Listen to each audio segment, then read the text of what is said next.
So yun na nga, no, for today's video is gusto ko hong bigyan ko kayo ng update, no, kung saan na nga ba ang Typhoon Uwan, saan na nga siya situated, located, saan na siya ngayon nakaposisyon sa ating bansa. Well, dated today muna, no. So anong oras na ba? It's alas 3:10 ng umaga, November 10, Lunes 2025. So as of this very moment, no, upon recording, upon vlogging, ang bagyo is makita ko naman dito, yan, no. Zoom in natin ng konti, ha. So nung nakarang araw ay nakita natin si Uwan, di ba? Dito siya sa may bandang eastern coastal area of Catanduanes, Catanduanes Island, dito 'yon, no? So dito siya nagsimula, nandito na area, tapos ang kanyang direction is papunta siya ng Quezon, no? Dito sa Sadaet. So inulan, binaha ang mga taga Catanduanes Island. Siyempre Camarines Sur, Albay, Sorsogon, no? So yung mga eastern side of or eastern parts of Bicol region. So yun na nga yung Sorsogon, Albay, Catanduanes, Camsor, Camnorte, and yung Masbate hindi siya kasama kasi tago ang Masbate. Ito yun, no? Masbate, tago siya.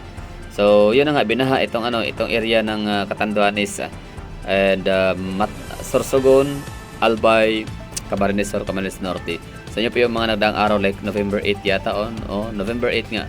So yan po yung natin update. Tapos kahapon November 9 Sunday, so dito natin siya nakita, no, sa may ibabaw na ho siya ng Daet, Camarines Norte, Vinson, mga gano'n, no, mga lugar na yan kabisado. I mean, hindi ko man siya kabisado pero napuntahan ko lahat yan. So dito siya kahapon, yan, no, diyan siya kahapon. Zoomin natin na dito siya kahapon ang bagyo. Tapos ang kanyang proceedings or yung kanyang parang direction kahapon is dito sa excuse me, Polillo Island. Yan, Polillo Island, isakop po siya ng Quezon Province. Pero yun na nga, hindi niya dadaanan ang Quezon Province, Polillo Island, like siguro ulan lang, no, signal number 4 or number 5, pero talaga ang pinaka-landfall is ito, Baler. I mean, hindi siya Baler, ito Dinalungan, o Province of Aurora.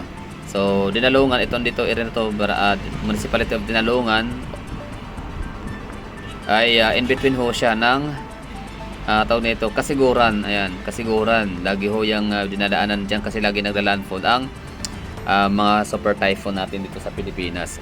And in between siya din dito ni Baler, no? It's Baler Aurora, yan, Baler. Ito si Baler. This is Baler. Ba't walang nakalagay? Ayan, Baler. Kasi ito naman Kasiguran. Where are you, Kasiguran? Alright, Kasiguran. So dito lang siya ayun, Dinalungan, nakita natin. Dinalungan, andyan si Dinalungan. Diyan naglandfall ang ating tinatracking, no, sinusundan, binabatayan na tawag nito bagyong Uwan. And ito naman ang Sierra Madre, no, dito naglandfall. Ibig sabihin dito nabasag, dito na breaking sa Sierra Madre or bundok Sierra Madre ang mata ni Typhoon Uwan. Ulitin ko, ha, dito naglandfall sa Dinalungan, yan, Kasiguran, Dinalungan, Dinalungan, Aurora. Yan, Dinalungan, dito naglandfall. So sana mga taga Dinalungan, walang nangyaring masama, like ibig sabihin sana walang casualty. I just hope. Tapos dito naman siya doon siya naglanding, doon siya naglandfall, dito naman siya nabasag or nabasag, no, ang kanyang mata ni Uwan Typhoon. So ngayon, asa na ba siya? Dated today, no? Alas 3:14 na ng umaga, Monday, it's November 10, 2025. So andito na yung kanyang mata, yung sentro ng bagyo. Actually, ang mata ng bagyo, wala talagang masyadong ulan dyan, ha? Walang mahangin, like wala kasi parang mata lang andyan. So, yung talagang pinakagilid, yun yung pinaka may malakas na ulan. Andyan yung mga tubig na binubuhos sa kalangitan na siyang magkakos ng storm surge. I mean, baha pala, pagbabaha, no, pag-overflow or pag-overwhelm ng mga kailugan natin. Tapos yung storm surge naman, yun po yung tubig galing sa dagat na dala ng bugso ng malakas ng hangin. Bugso ng lakas ng hangin. Ganun, bugso ng hangin.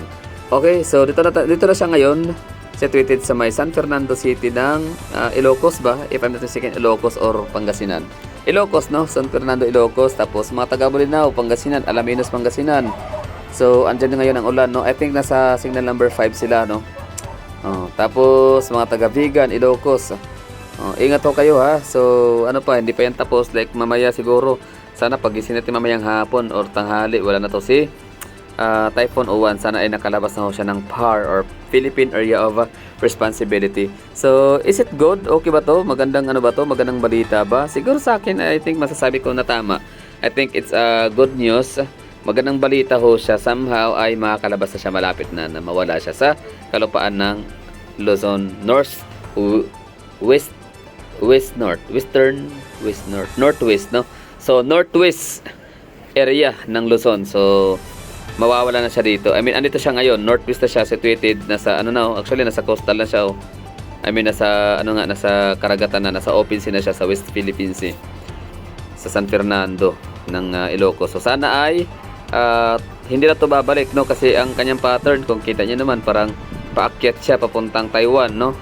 Parang dadaan muna siya, no? Magkukortosikol muna itong si Uwan sa may Batanes Group of Islands, no? Tapos yun, diretso na siya ng Taiwan, tapos mag-Japan, ganon. Sana all. So, sana all Baguio, no? Hindi kailangan ng visa. Yan na siya, oh.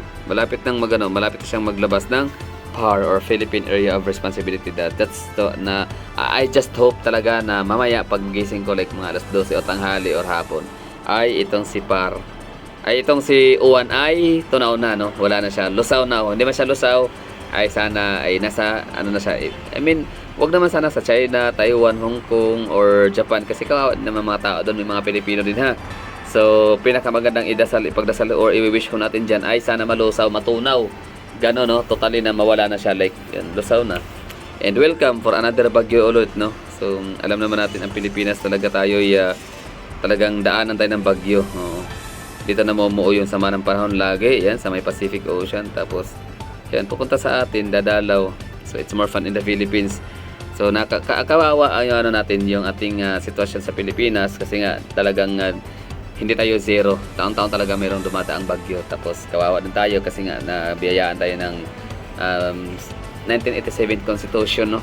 Na ano siya, kumbaga parang batas siya na pumapabor sa mga mayayaman at mga makapangyarihang politician.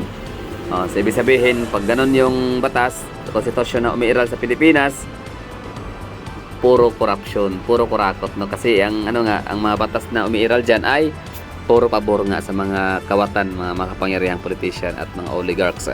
So kawawa tayo, no? Mga oligarchs, mga kawatan, mga kurakot ng mga gobyerno, ng mga empleyado, plus binabagyo pa tayo lagi. Kasi tinami yung Japan, binabagyo rin naman sila lagi, pero dahil nga sa honest to goodness yung kanilang paninilbesyo, mayarami silang pera, mayaman, so talagang gumagawa sila ng flood control projects, no? Billions of dollars ang ginagamit ng pondo doon, like walang labis, walang kulang, talagang well spended, no? Hindi overpriced, hindi substandard, walang kickback, walang cuts, ganon, walang commission. Kaya ang ganda na kanilang mga proyekto.